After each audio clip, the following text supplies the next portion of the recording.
From the word of theory and literature and edge, this lecture is about what is literature, what is word literature. So whereas literature is concerned, it means that words often express what a huge segment of people thinks.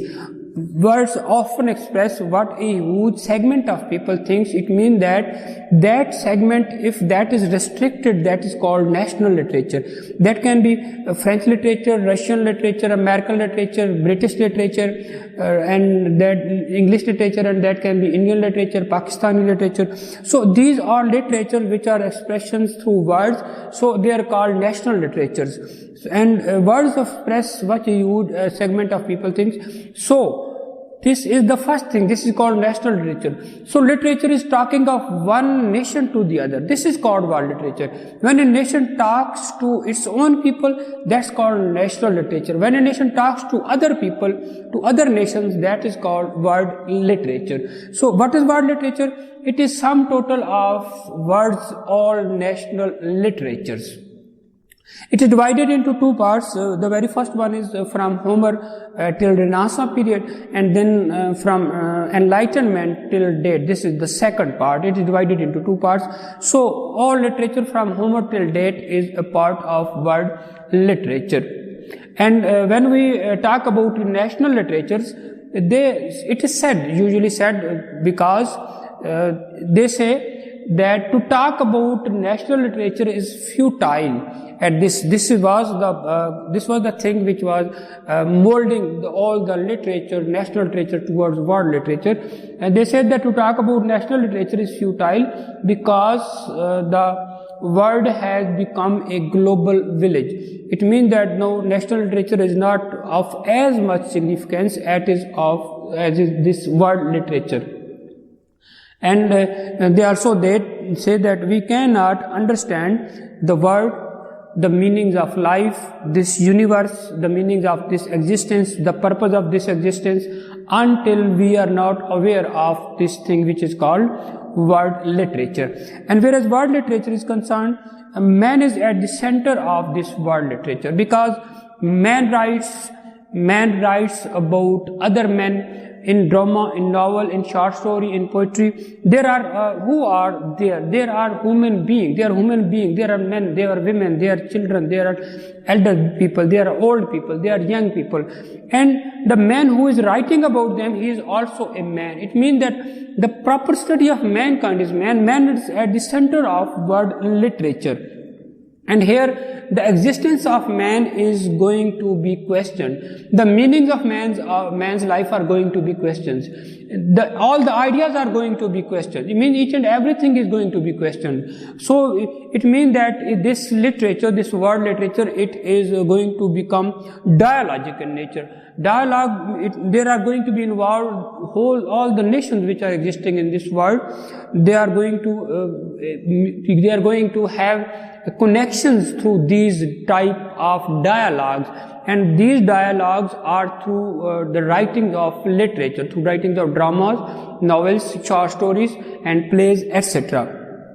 And then there are, if we talk about this word, there are two types of words which are usually told to us by different writers.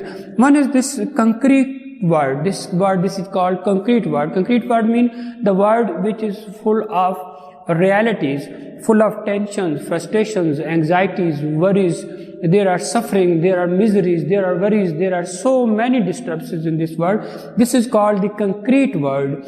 And whereas these problems are concerned, they are all the part of all the literatures of the world. When they are a part of the all literatures of the world, it means that the problems are same everywhere. When and problems are same, so they are going to express them through different genres of literature.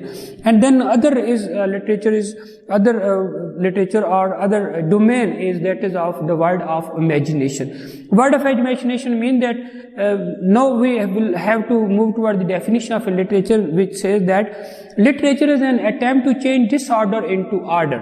Mean that if there can be social disturbance, there can be cultural disturbance, there can be emotional disturbance, there can be economic disturbance, there can be religious disturbance, there can be what's called familial disturbance. So all these types of disturbances are there, tensions are there, so these are disorders. So the process of changing disorder into an order is called literature. And disorder is a part of concrete world, and order is a part of imaginary world.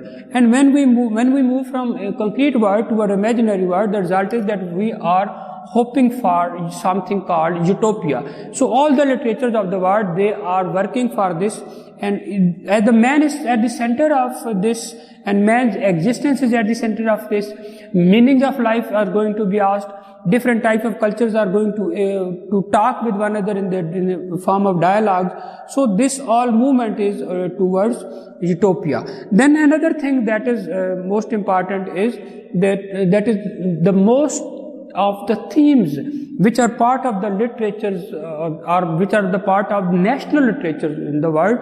They are usually, for example, love, hate, and then death. Goodness can be there, evil can be there, heroism, prejudice means all evil emotions, they are there, all good emotions, they are there, then prejudice, then there are conflicts. Conflicts mean there is no piece of literature which is without conflicts. There are conflicts, for example, men are in conflicts with other men, men are in conflicts with society, men are in conflict with God, men are in conflict with gods, men are in conflict with fate, men are in conflict with environment, men are in conflict with nature, men are in conflict with, even men are in conflict with themselves. So these are different types of conflicts which are part of all this world literature. Then elements of war, elements of peace, then individualism is at the center of literature. Then there is power, corruption, hope, courage, and then there is survival. Survival for the fittest, struggle for survival, help is over there, humanity is there, happiness is there, beauty is there, then social construct is there. It means that whatever is the culture, wherever is the culture, each and everything under the sun is socially constructed. Our social, political, moral, ethical, religious values, they are socially constructed. Our norms are socially constructed. So these are the things which are not only the part of any one nation's literature, these are the ideas, and this list goes on and on. All these things are part of literature of all the nations of the world. So when they are part and parcel of all the literatures which are written in the world, in different parts of the world, so collectively these are also the part of the world literature. And if we talk about move ahead, once Harold Pinter was going to be interviewed, and when he was going to be interviewed, when he was going to give an answer to a question, he says that I am speaking with some reluctance. Perhaps he was talking with his students. There were students there, and said that I am speaking with some reluctance, knowing that there are at least 24 possible aspects of any single statement.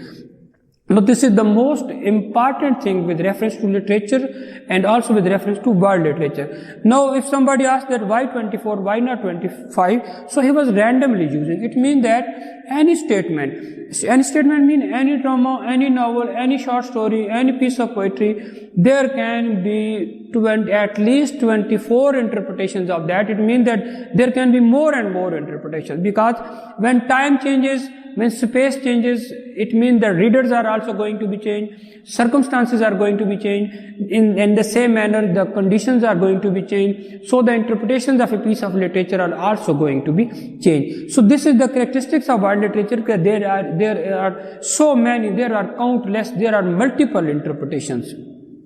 And this thing tells us that through these interpretations, these 24 interpretations, through these multiple interpretations of a single statement or of pieces of literature, of all the literature which are in the world, if we keep in mind this saying by Harold Pinter, and we also keep in mind the national literatures of the world, we will come to know that there are certain characteristics of world literature which are very much important. For example, there is a cultural characteristic. Cultural characteristics mean that at this time, this is an era of postmodernity. So there is not only one dominating culture. All the cultures, they are given voices, they have voices, they can tell about their existence.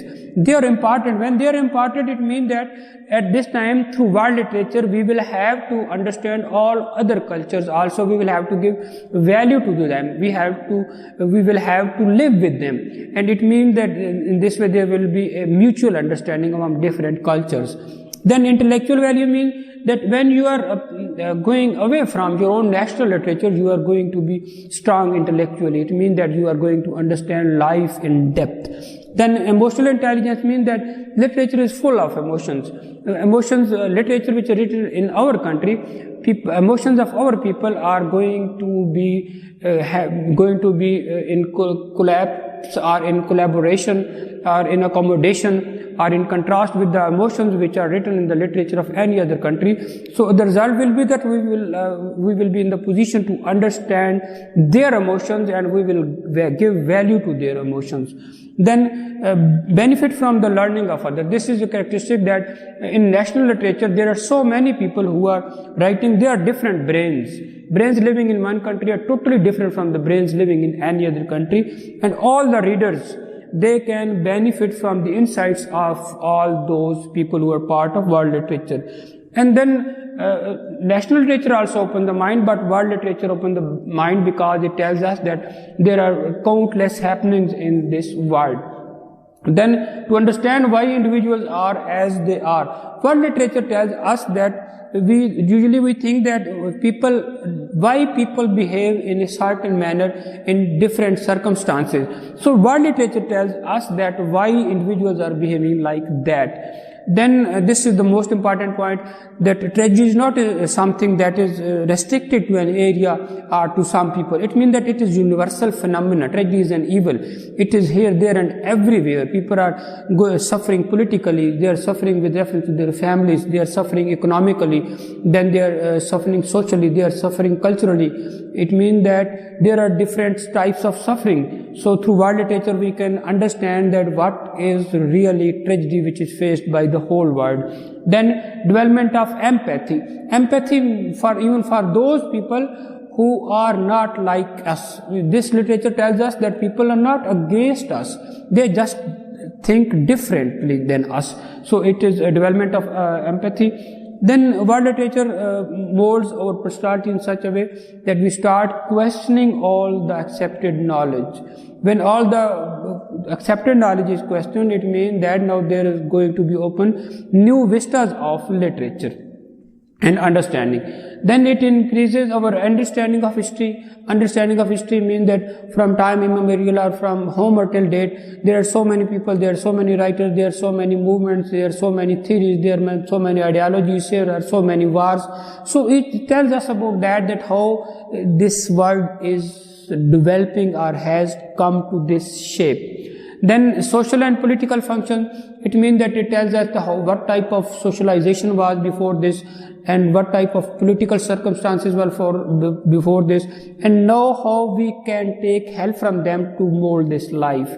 Then ideological function means that there are countless ideologies which have already been existing or which are still existing, and which perhaps there are certain which are no more in practice. It means that it tells us its ideological function is that by keeping in mind, by understanding world literature, we can mold or we can make these ideologies, we can mold our ideologies in a proper manner. Then world literature, it increases brain power, means that it makes our mind to think, and when a person starts thinking, and whereas this thinking is concerned, this world literature, there are 2% people who think, and there are 3% people who think that they think, and there are 95% people who rather die than to think. It means that there are just 2% people who think. So when any literature, when it tells you something, means that you are going to think. Questions are the most important thing of world literature, is that different type of questions, different political questions, social questions, cultural questions, then there are ethical questions, moral questions, questions related to religion, questions related to ideologies, questions related to different systems. They are going to be they are going to be posed before humanity, and they are going to be inculcated in the minds of the readers. It means that their process of thinking is going to increase. Then there are so many other advantages, but still another advantage is that to learn to support fraternity, equality and justice. Now at this there are so many countries in this world. So as there are countries, so there are literatures. They are called national literatures, and literature is talking of one generation to the other. Why literature talks to the other? Because the people who are living in one area, they want to tell to other people that through this literature we can be connected. And when we can be connected, it means that there can be a development of fraternity, brotherhood. Then we can deal with one another, with each other on equal basis. There can be equality. And then third thing is that there can be justice.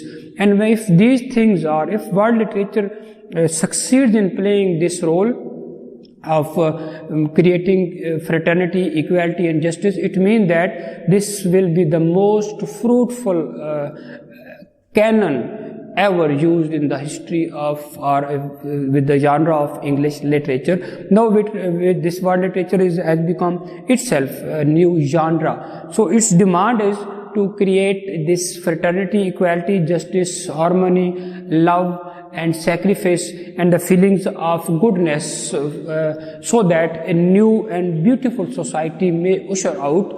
And we must work, each and every person must contribute, and all the writers, all the intellectuals, they must write through this umbrella of under this umbrella of world literature. They must try to create a beautiful and sane society.